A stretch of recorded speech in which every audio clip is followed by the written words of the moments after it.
Sortez du cadre, présenté par Nikos Aliagas. Tous les samedis, 11h, 12h30 sur Europe 1. Un mot sur le SIDAction, Jean-Paul Gaultier. Vous êtes toujours très engagé pour la recherche. C'est une cause qui me tient bien à cœur, parce qu'en effet, mon compagnon est mort du sida, déjà, et puis il y a beaucoup de personnes qui sont mortes du sida dans la mode, mais aussi dans... Il y a une génération qui est partie quand il y avait pas du tout, complètement disparu. Et Et c'est quand même assez terrible de se dire que pour un acte d'amour, bon, quelquefois c'est pour autre chose aussi, des prises de sang ou des... Voilà. Bon. Mais bon, de fait que des gens... que ce soit associé à ça, avec l'acte d'amour, quand même la mort. Je me souviens que lors du premier SIDAction, les gens ne voulaient même pas dire le terme sida. C'était la maladie. C'était un mot tabou. C'était vraiment tellement tabou.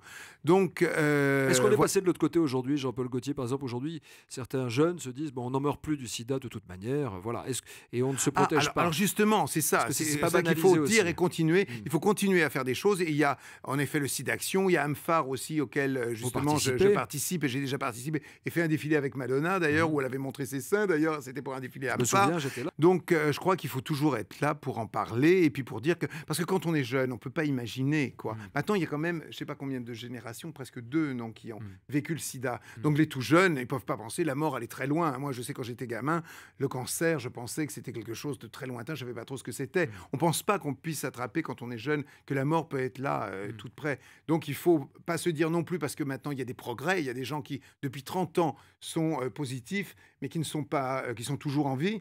Donc il ne faut pas penser pour autant que ça y est, c'est guéri et c'est fait et tout. Non, on peut toujours être contaminé. Les 27, très vigilant. 28, et le plus beau des vêtements, 29 mars. c'est le caoutchouc.